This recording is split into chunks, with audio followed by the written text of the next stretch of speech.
see if we can get people to move a bit more closer towards the centre rather than on the extremities. Is that good, Katie?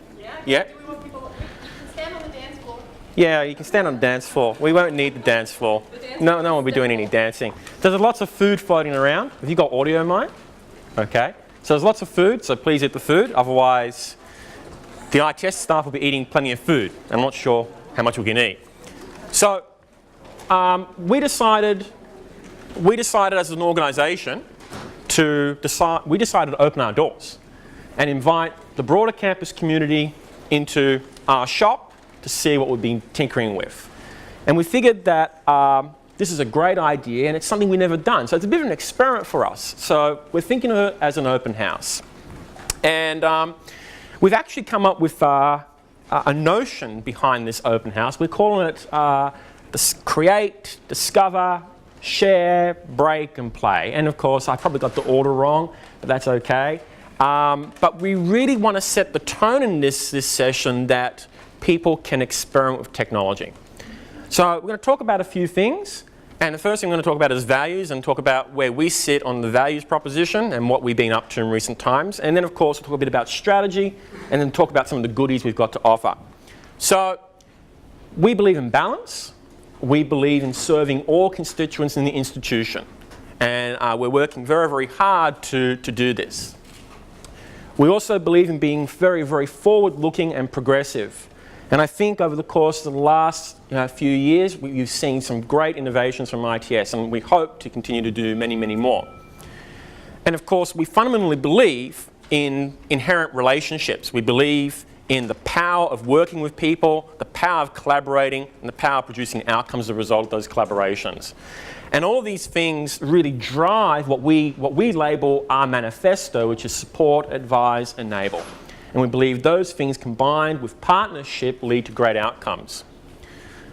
So before I delve into some of the nitty-gritty details, I wanted to give a bit of an update as to what ITS as a whole has actually been up to. And so we labelled this our report card. And we've broken it down into outcomes, stuff we've delivered, strategy that we've been working on as an organisation, and the engagement that we've had with people from across the university. So let's take a look at outcomes. And of course, I think the message from us is all units in ITS have been very, very busy producing quality outcomes for this institution. And I figure we'd speak to some of them, which are particularly important. The website. Early on in the year, a number of entities in the organisation worked to produce a website which is platform agnostic. And many of you have seen this and have worked with this, and it is a significant change, a positive one at that. We've worked with our partners to deliver to the student community, primarily, Office 365, which is a great new mail platform which incorporates voice collaborative services and file sharing services for them. And that's a great outcome. And Michelle's team's been, and a number of other teams have been working on it behind the scenes. We've been working a lot behind the scenes on accommodation. K2, there's a lot of technology in K2, and ITS has been working very, very hard on it, along with a lot of the technology that supports the Sustainable Buildings Research Centre Innovation Campus. As we point out on occasion, the computing there is by far the most efficient computing systems we've deployed in this institution. Renee's area and other areas in this organisation have been working on producing apps for researchers. So Laurie Chisholm, who's somewhere in the audience, I'm not sure where you are, Laurie. I always pick on Laurie. But she's got a grant at the moment whereby a number of folks from the applications area have been producing this system to support her research outcomes. And it's a great tool set. And of course, we've got other parts of ITS producing great applications to support various parts of the business. The support team and the PMO have been working very, very hard to move this institution towards Windows 7. As many of you know, Windows XP has had its day. We've moved to Windows 7, and that's no easy task, and it's been done. So that's a great outcome. And finally, the LMS folks have been working very, very hard on the Moodle learning system and all the associated tool sets with it. So I think there are a lot of great outcomes here. And just to give you some perspective, these services are being used a lot by the institution. This graph, with its upward trajectory, shows the number of gigabytes, more or less, being produced on Echo 360, the university's video streaming platform. And its trajectory is like this. People are using it left, right, and centre. And that's great. So that's outcomes. What about strategy? Well, we've been working very hard as an organisation on strategy, and we see the strategy setting the tone and producing essentially a message that we can communicate to the broader institution. And if you were in Senate yesterday, we spoke about the pillars of strategy, and it's really designed to underpin, or support rather, this notion of 6.2, which is the digital university goal and the university's broader strategy. And we have 6 pillars or so, which we've tied into that strategy and provided some very aspirational goals to support the institution. And some of these things align to producing an environment which supports you anywhere, anytime, any place. It basically a strong sense of managing information to get great competitive value, okay? Getting the most from our information assets. And many, many more points. And our focus over the next little while is to take this strategy and combine it with what we call a work plan, which details the various activities that we will embark upon as an organisation over the course of the next few years. And we look forward to working with many of you to produce that. And we think that all leads to outcomes. Before I actually talk a bit more about what we've actually been doing from a technology perspective, I just want to talk about engagement. And ITS has been engaging extensively with the university community on various fronts. And it's all across the constituency. Staff, students, you name it, we've been working with them. We've been working with researchers on their grants. And so this is the NBN ESS grant, which we've been working with. We've been doing workshops for staff and students at Big Lunch primarily, which are always catered for. We've been broadcasting and recording events to help produce digital content and institutional memory. And of course, we've been building more and more resources for researchers to use in their day-to-day work. For example, high-performance computing. We've been working on great big initiatives like the new science teaching facility and trying to convince people as to new ways to teach curricula. And of course, things like 3D printing and new forms of microscopy have been discussed. And finally, we've been working closely with students and running great events, typically with pizza, and they've been loving it. And so we've been doing a lot of great things in the engagement front. But let's change gears and let's focus on really what we want to talk about today. And this is this notion of discovery, creation, sharing, and breaking things. And I think that the underlying message from us is it's time to take a chance. We're very, very, very good at building technology platforms to produce well-defined outcomes. But sometimes what happens is the innovation cycle demands that we produce something very, very quickly. And as a consequence, we, on occasion, have to balance the requirements of the business versus the requirements of the community. And on occasion, perhaps, we haven't got it just right. Well, today we're talking about a new way for us to balance the differences in the way we want to work. And so we call this activity, or this program, Toybox. We think that computing, that technology is meant to be inherently fun. And we think that people should consume it, create with it, explore it, discover great things, and produce outcomes. And we think that this is really going to help us move forward. So we've produced a beautiful website which has got what we call a number of campaigns. And these campaigns are really ideas that have bubbled up through the institution over time that people would like to see. They include things like improving remote access or improving collaboration. And we've got a lot of great stuff to show you today in this space. All you do is you go to this website and you simply register to participate in these initiatives. And once you register, which is a real easy process, you can explore these tool sets that we have.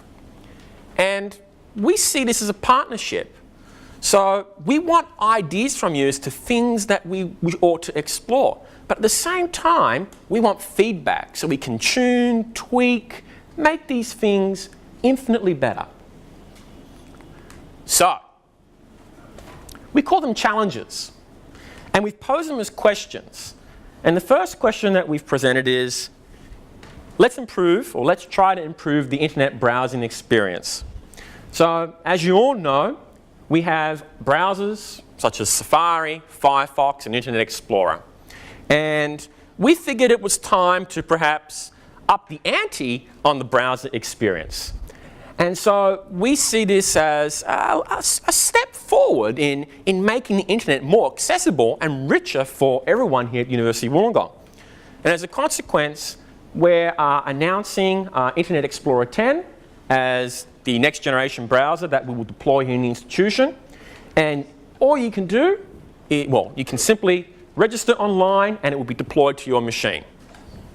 That's the kind of stuff we're talking about here. Real outcomes pretty much immediately. And we think that's a great thing. It's a small thing, but it's a great thing as it will enhance your experience. So let's move on. The second challenge we have is it possible to access the PC in my office or that bizarre instrument in the corner of my research lab at home effectively? So people really want to work from home, perhaps from living rooms like this. Perhaps they may not be as ordered as this, but you get the general sense. The reality of it all is people today take the view that they should be able to work anywhere, anytime, using any device, whether it be a Mac, a PC, a tablet, whether it be an iOS tablet or an Android tablet, it's immaterial. And so we've really wanted to improve this experience. And this is our first stab of it. And so we're not addressing all the issues here, but what we're doing is we're making some small incremental changes which will make the experience better for some of you. And so the real driver is people have got PCs on their desks that run applications. So for example, in mathematics, there are people who run Mathematica and SPSS and all kinds of bizarre tool sets on their machines, but they can't get to them from home. It's also the situation whereby we've got people across campus with gene sequencers and mass spectrometers and whatever else it may happen to be that they'd like to get to from home easily without fumbling around with complex VPN configurations or bizarre terminals and weird tool sets like SSH, or perhaps even driving in. So what do we got? Well, we call it Stargate. Okay? It's your portal, an easy portal, through your web browser to your systems here at UOW. And, I've got a number of helpers here today to help me demonstrate. So Andrew Gauka is going to give our first demo. You ready? Yep. Okay. So Stargate's really, really simple to access. All you need is a web browser that any modern web browser. So that could be a web browser on your tablet, it could be on your phone, it could be on your computer. So I'm going to demonstrate from a computer because it's easier. But it's as simple as going to stargate.ed.uow.edu.au. So you're presented with this nice little screen here. We just type in our email, username and password. Log on here, type in the password in, log in, and get presented with all these options. So I'm going to access my desktop, which so happens to be in the corner over there, driving a 3D printer at the moment. So I could be doing this from anywhere in the world, over a 3G wireless connection or anything like that. So we just need to remember what our computer details are. So that won't be the hardest part here. We just type in the computer's name, so I've got this saved right here for ease of access. So I just type the username and password I want to connect as, hit connect, wait a few seconds, and here we are. So this is accessing that computer right over there. It's printing something right at the moment, and we can use it as if we were sitting right at the desk, right in a second. So this works on iPads, Windows tablets, Android tablets, phones, Macs, PCs, Linux, anything that runs on a browser. So that's Stargate.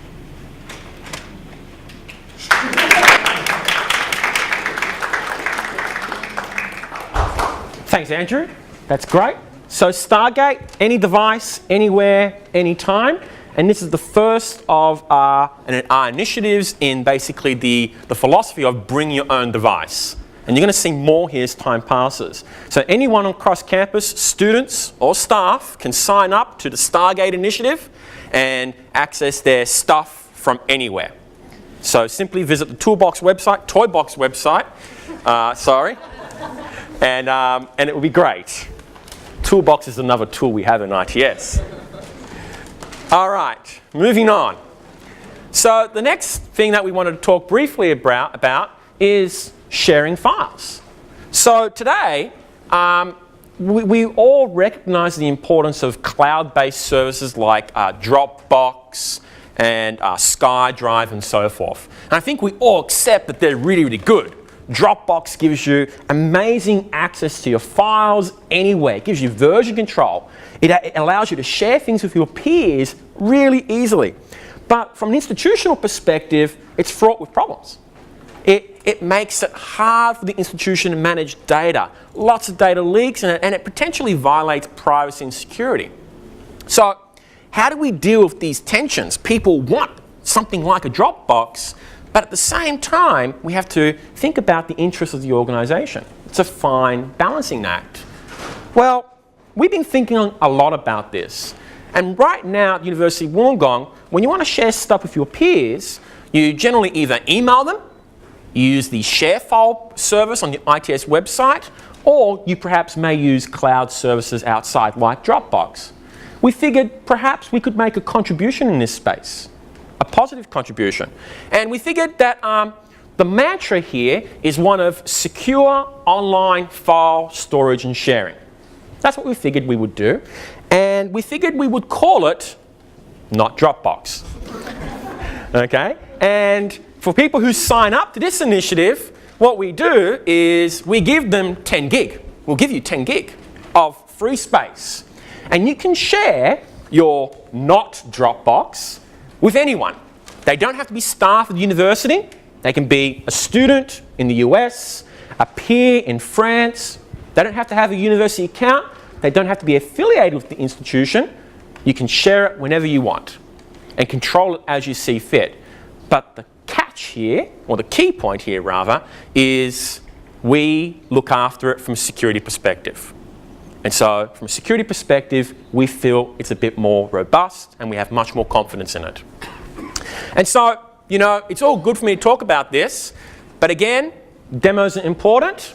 So Mr. Galka, where are you? There you are. He gets the demo again.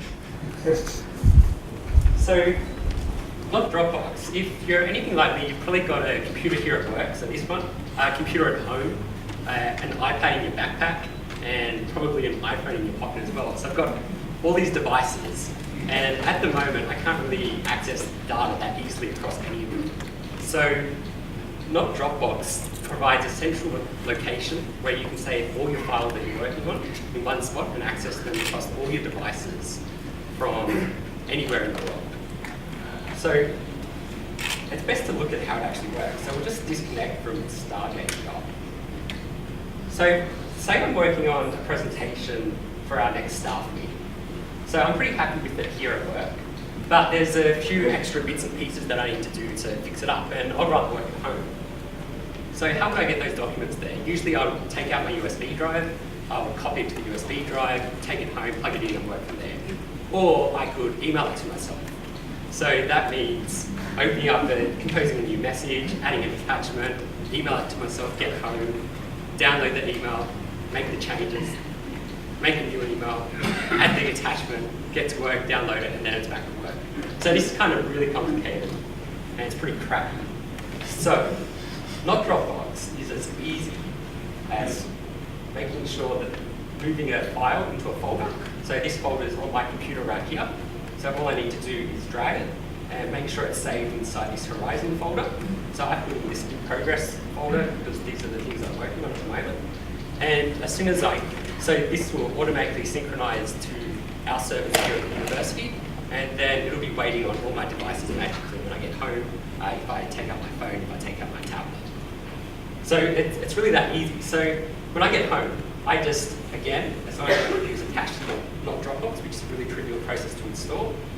We open the presentation, we make a few changes, we'll get the manage there, and make some changes, so I'm pretty happy with that. But what if I want to share that and get some advice back from my mentor, for example, get some suggestions on how to improve it, and maybe fix some spelling errors that I've probably got littered throughout the whole thing.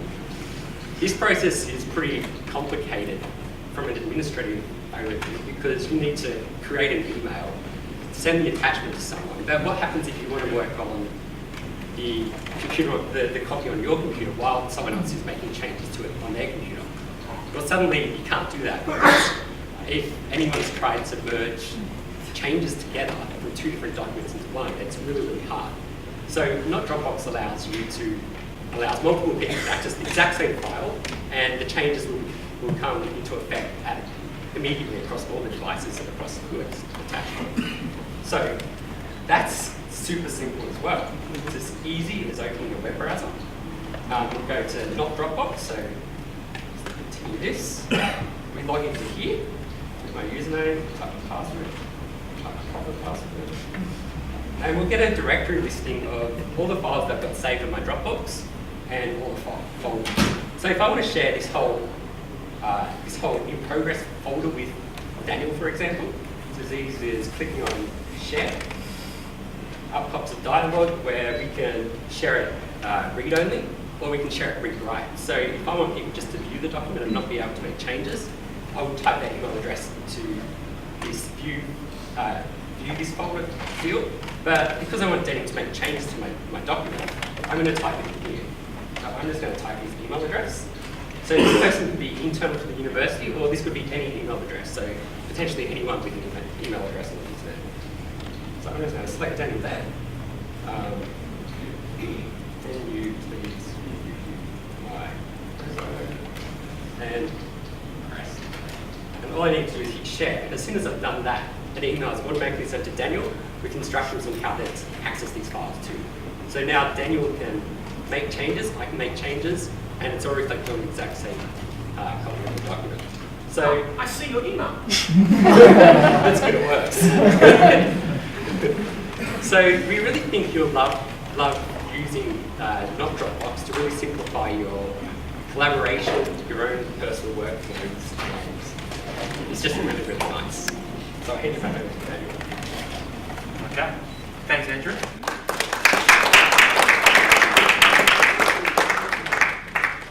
All right. We're good now. All right, so moving on. So we've got Internet Explorer, we've got Stargate, and we've got not Dropbox. So we've got 3 great products which we've put up there for you to play with. And all you need to do is go to the Toybox website, register, and you can tinker with those pretty much immediately. The process is you register online, you'll get an email, and a number of details will be exchanged, and it will all magically work. But remember what I said before, we want feedback. Good, bad, indifferent, we want the feedback. So please be as candid as you can be with us so we can make these things better. So there's always one more thing, and so we like surprises, and I figured that, we would give a bit of perspective on this kind of stuff.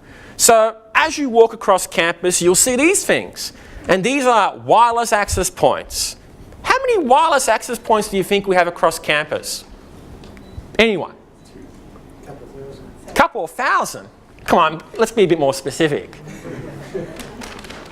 Maybe 1,200. 1,811. Okay, 1,811. All right, well, we have 1,290. That's a pretty good guess. Okay?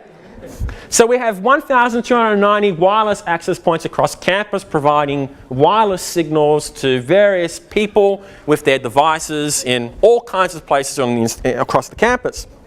And you know what? We provide people with access to the university wireless network and other networks such as EduRoam, which is the consortium network for higher education. So you can move from institution to institution without having to get credentials made or passwords made and stuff like that. But one of the things that we've always wanted to do in ITS is improve the internet experience for our students and staff. Mainly for the students, because we think the staff have got a pretty good experience, but we can make it better. And one of the things that we wanted to do is create a free wireless service whereby there is no proxy and there is no border. No border off, no proxies. And we're working... And we're working very, very hard behind the scenes so that next year, hopefully next year, okay? Did I hear you say the word this is a trial? I'm getting to that. Hopefully next year, this will be for staff permanently. But what we're doing now is, we want to embark on this process of getting a sense as to what people actually do.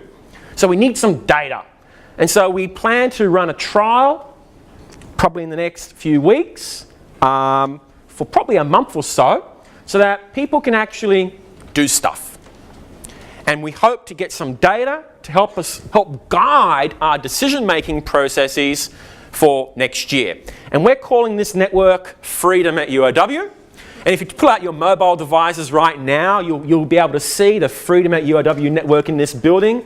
And over the course of the next few weeks, you'll see Freedom at UOW become available in key places across campus, such as the library, Building 11, Building 17, Building 20, Building 67, and a few other places, which is still being thrashed out. So we think this is a good thing, and we hope that people use it sensibly. No torrents and stuff like that. No downloading of lots of big movies. But you know what? We think that most people are fairly reasonable, so we think it's going to be great. At least we hope. So they're the messages I wanted to put out there today. We've been working very, very hard behind the scenes to innovate. And we think that ITS moving forward, innovation would be a core element of our business.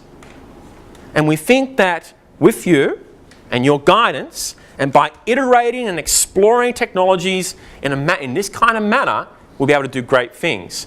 We also, as I said before, wanted to take the opportunity to invite people into our house to meet our staff, see where we live, and get a bit of a sense as to who we are.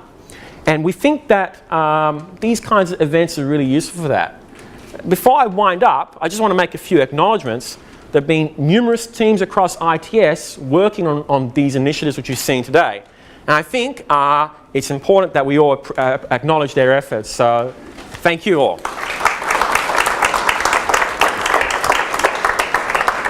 I also think it's really important to mention that events like this just don't magically happen.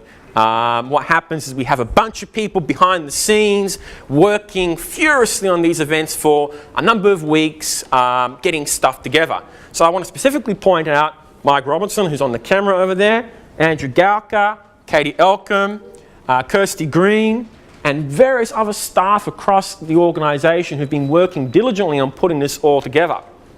So, we are really committed to making IT at this university a transformative experience for all. And as I said before, we need your help to do it. So, feedback is key. Good, bad, indifferent. And we want to thank you all for taking the time to come and see us. So, thank you everyone. Have a great day. So, we've got plenty of food around the place, so please get some food, and the people in the shirts, they can help you with questions and provide you further insight. So thanks.